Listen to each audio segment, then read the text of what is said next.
Hello students, welcome to Tiwari academy. आज हम class 7th mathematics में चैप्टर 1 इंटीजर की पहली एक्सरसाइज 1.1 हल करेंगे। पहला क्वेश्चन है, write down the pair of integers whose sum is -7। देखो सम -7 है, इट मीन्स ये दोनों इंटीजर जो हम चूज़ करने जा रहे हैं, दोनों इंटीजर नेगेटिव भी हो सकते हैं या उनमें से एक पॉजिटिव एक नेगेटिव हो सकता है, क्योंकि रिजल्ट तो नेगेटिव आ रहा है ना, तो एटलीस्ट एक तो नेगेटिव होना चाहिए। अगर दोनों इंटीजर हम नेगेटिव लेते हैं, देखो यहाँ पे बोला गया सम का मतलब दोनों इंटीजर के बीच में प्लस का साइन होना चाहिए। एक इंटीजर यहाँ लेंगे, एक इंटीजर यहाँ। मान लो यहाँ हमने लिया -1, क्योंकि इंटीजर जब भी लिखते हैं उसका मतलब उसके साथ एक साइन भी होगा। 1 अलग इंटीजर है, -1 अलग इंटीजर, दोनों अलग अलग इंटीजर्स हैं। ये प्लस का 1 है और ये माइनस का 1 है। तो देखो एक इंटीजर लिया हमने -1 और एक इंटीजर ले लिया -6। देखो दोनों का सम -7 आ गया। ऐसे ही अगर हम चाहें तो -2 लेके और साथ में -5 के साथ अगर ऐड करें तो देखो -7 फिर आएगा। इस तरह तुम आगे और भी ले सकते हो कि -3 के साथ अगर हम -4 ले लें तब भी हमारा आंसर -7 आएगा। ये तो वो केसेस हैं जब हमने दोनों नेगेटिव लिए हैं, दोनों इंटीजर नेगेटिव लिए हैं। अगर हम एक नेगेटिव और एक पॉजिटिव लेते हैं, सपोज देखो हमें सम अभी भी निकालना है, तो हमने पहला नेगेटिव ले लिया -1, अब दूसरा हम पॉजिटिव लेंगे, लेकिन रिजल्ट हमारा नेगेटिव आना चाहिए, तो इसलिए हम बड़ा नंबर नेगेटिव का लेंगे। सपोज ये ले लिया हमने -9 प्लस 2, अब देखो कितना आएगा -7। रिजल्ट अगर नेगेटिव है तो बड़ा नंबर नेगेटिव होगा, ग्रेटर नंबर नेगेटिव होगा, ग्रेटर नंबर। अब देखो इस तरह लेते हैं, चलो -10 ले लिया हमने, तो -10 में हम क्या प्लस करें कि -7 आ जाए, तो 3 प्लस करेंगे हम, 3 = -7। ऐसे ही और ले सकते हो नंबर। सपोज करो -50 ले लिया, -50 प्लस यहाँ पे क्या लेंगे 43 = -7। ये हो गया हमारा फर्स्ट पार्ट। अब आते हैं हम सेकेंड पार्ट पे कि उन दोनों नंबर का डिफरेंस 10 होना चाहिए। डिफरेंस का मतलब बीच में माइनस का साइन होना चाहिए। तो यहाँ भी देखो हम दोनों नंबर को नेगेटिव भी ले सकते हैं, एक नंबर पॉजिटिव एक नेगेटिव ले सकते हैं, या दोनों को पॉजिटिव भी ले सकते हैं इस केस में, क्योंकि यहाँ डिफरेंस दिया है। डिफरेंस मतलब माइनस तो हम यूज़ करने जा रहे हैं। सपोज हम दोनों नंबर नेगेटिव लेते हैं, तो देखो दोनों नंबर अगर नेगेटिव लेंगे तो ये -10 लाना है हमें, तो -11 और यहाँ -1 रखा, इस माइनस के थ्रू ये माइनस प्लस हो जाएगा और फाइनली क्या होगा -11 + 1 दैट इज़ -10।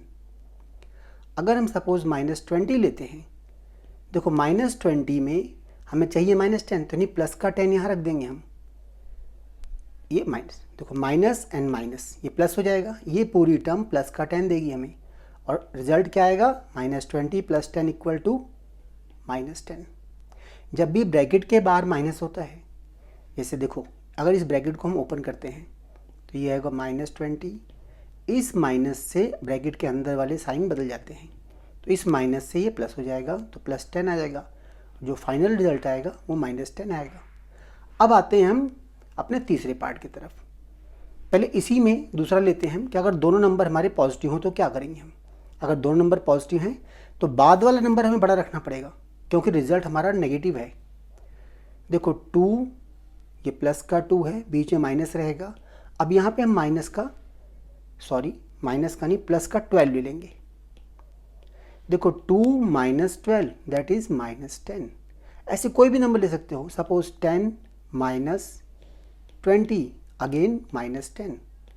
डिपेंड करता है हम क्या ले रहे हैं। इस नंबर को हरदम ग्रेटर रखें, क्योंकि इसे माइनस मिला हुआ है और माइनस का नंबर रिजल्ट आ रहा है हमारा। अब थर्ड पार्ट पे आते हैं अपने कि सम इज 0। देखो सम 0 तभी होता है अगर नेगेटिव और पॉजिटिव नंबर दोनों इक्वल हों। एक नेगेटिव नंबर के साथ अगर हम पॉजिटिव नंबर ऐड करें तो सम 0 होता है। जैसे -5 + 5 = 0, -2 + 2 = 0। देखो हमें सम करना है तो बीच का नंबर तो प्लस रहेगा, तो एक नंबर प्लस एक माइनस। हम ऐसे ले सकते हैं 3 + -3 = 0। चाहे प्लस को पहले रखो चाहे माइनस को, फ़र्क नहीं पड़ता है। 10 + -10 अगेन = 0। तो इस तरह इसके तीनों पार्ट सॉल्व हो गए। क्वेश्चन नंबर 2, इसमें फर्स्ट पार्ट पे गिवन है write a pair of negative integers whose difference gives 8। देखो यहाँ पे हमें दो नेगेटिव इंटीजर्स लेने हैं जिनका डिफरेंस प्लस का 8 आएगा। मीन्स एक नेगेटिव इंटीजर यहाँ लेंगे, एक नेगेटिव इंटीजर यहाँ लेंगे और बीच का साइन भी माइनस का होगा, यहाँ भी माइनस, यहाँ भी माइनस। रिजल्ट हमें प्लस का 8 लाना है। इट मीन्स सेकेंड वाला नंबर, ये नंबर हमारा ग्रेटर होना चाहिए, और ग्रेटर भी कितना होना चाहिए, ग्रेटर बाई 8। मीन्स अगर यहाँ -1 लेते हैं हम तो यहाँ -9 होगा। ऐसा इसलिए कि ये जो बीच का माइनस है, ये माइनस इस माइनस को प्लस कर देगा। अगर इसको देखो हम सॉल्व करते हैं, ये पहला माइनस का 1 आ गया, इस माइनस से ये माइनस प्लस हो गया और फिर आ गया 9। तो रिजल्ट हमारा कितना आएगा, -1 + 9 दैट इज़ 8। इस तरह हमें ध्यान रखना है कि अगर इसको हम 3 रखते हैं, जितना इसे रखेंगे उससे हम 8 ग्रेटर नेक्स्ट नंबर रखेंगे। 3 + 8 11, तो ये -11 होगा और बीच में हम सब्ट्रैक्ट करेंगे इसको, तो -3 + 11 दैट इज़ 8। तो इस तरह हमारा ये फर्स्ट पार्ट हो गया। अब आते हैं हम सेकेंड पार्ट पे।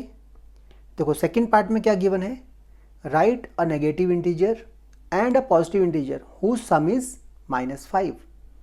यहाँ पे हमें एक नेगेटिव इंटीजर लेना है और एक पॉजिटिव इंटीजर जिनका सम -5 है। देखो एक नेगेटिव और एक पॉजिटिव और सम -5 रखना है। तो अगर हम लेते हैं यहाँ पे एक, देखो सम का मतलब बीच का नंबर प्लस होगा।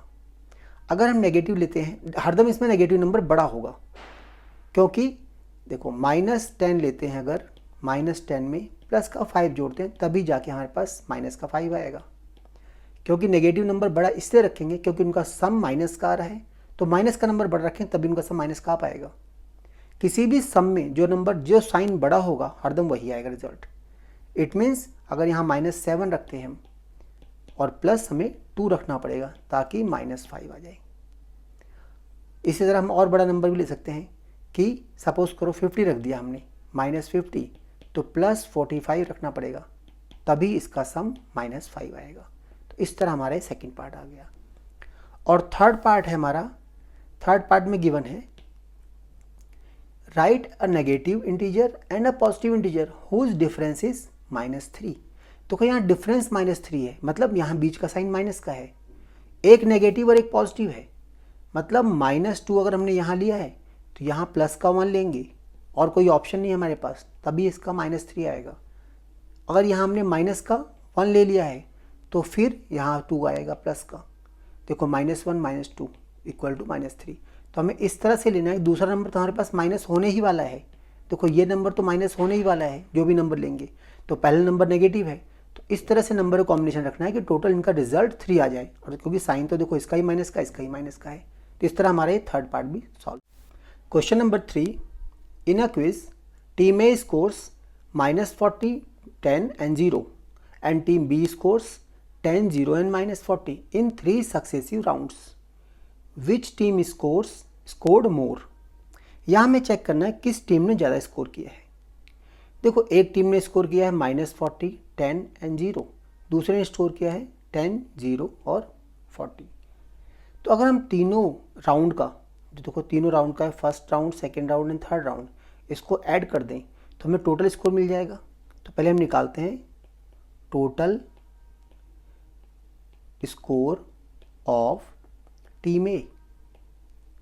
अगर टीम ए का टोटल स्कोर निकालते हैं तो कितना आएगा, -40 + 10 + 0। अब इसको अगर सॉल्व करते हैं, 0 का तो कोई मतलब ही नहीं है, -40 + 10 तो ये आ गया -30। अब निकालते हैं हम total score of team B. देखो टीम बी का स्कोर कितना है, फर्स्ट राउंड में 10, सेकेंड राउंड में 0 और थर्ड राउंड में -40। अगर इसका टोटल आता है, देखो 10 - 40 -30, इसका मतलब दोनों टीम ने सेम स्कोर किया। किसी ने पहले में ज़्यादा कम किया है, बाद में ज़्यादा किया है, किसी ने पहले में ज़्यादा किया है और बाद में कम किया है। तो which team score more? Both the team have scored the same points. आगे है, can we say that we can add integer in any order. देखो दोनों ही केसेस में, चाहे ऊपर देखो इंटीजर सेम है, यहाँ -40, यहाँ -40, ये माइनस, यहाँ +10 +10, 0 0। तो इंटीजर्स को किसी भी ऑर्डर में ऐड किया जाए रिजल्ट सेम आता है। तो yes, we can add integer in any order to get the same result. Question number 4. Fill in the blanks to make the following statement true. First part को देखते हैं। देखो फर्स्ट पार्ट में -5 है और फिर प्लस का 8 है, यहाँ -8 है, सॉरी माइनस का 8 है, इक्वल टू यहाँ देखो माइनस का 8 है और फिर प्लस यहाँ बताना है क्या आएगा।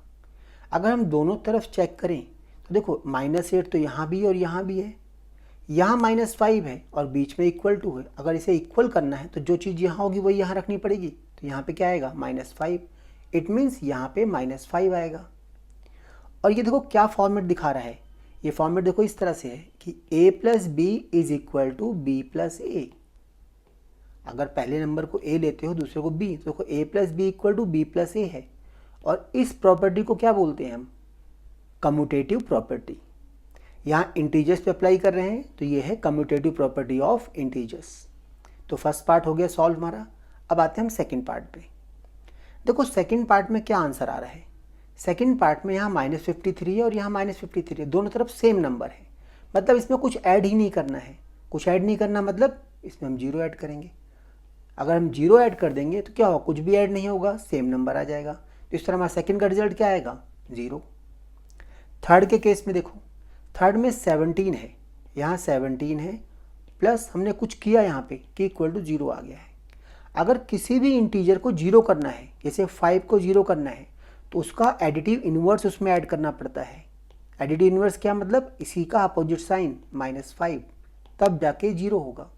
तो देखो 17 को 0 करने के लिए 17 का एडिटिव इन्वर्स ऐड करना पड़ेगा। एडिटिव इन्वर्स क्या होता है, -17, उसी का opposite sign, same number opposite sign का। तो इसका मतलब यहाँ पे क्या आएगा, -17। अब आते हैं अगले प्रश्न पे, नेक्स्ट क्वेश्चन। नेक्स्ट पार्ट हमारा ये है। देखो इस पार्ट में 3 नंबर गिवन है। पहला नंबर है, पहले ब्रैकेट में है 13 प्लस यहाँ -12 प्लस यहाँ मिसिंग टर्म, उसके बाद यहाँ 13 प्लस -12 प्लस -7। अगर हम दोनों तरफ ध्यान से देखें, देखो यहाँ 13 है, यहाँ भी 13 है, 13 के बाद प्लस है, यहाँ -12 है, यहाँ -12 है, तो मिसिंग टर्म क्या है, -7।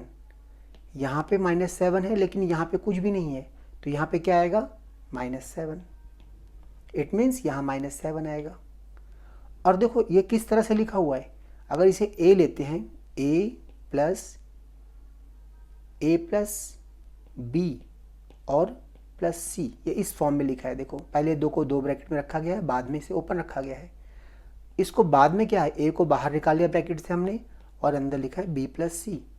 तो इसे बोलते हैं हम एसोसिएटिव प्रॉपर्टी। यहाँ पे एसोसिएटिव प्रॉपर्टी ऑफ इंटीजर्स या associative property of addition. Associative property में क्या होता है, नंबर वही हैं, सिर्फ आगे पीछे किए गए इस फॉर्मेट में। और अगला क्वेश्चन देखो, अगले क्वेश्चन में भी एसोसिएटिव प्रॉपर्टी ही यूज़ की है। यहाँ -4 है, देखो यहाँ -4 है, यहाँ 15 है, यहाँ 15 है, तो मिसिंग क्या है, -3, तो यहाँ पे आएगा -3। तो इसका लास्ट पार्ट का आंसर आ गया।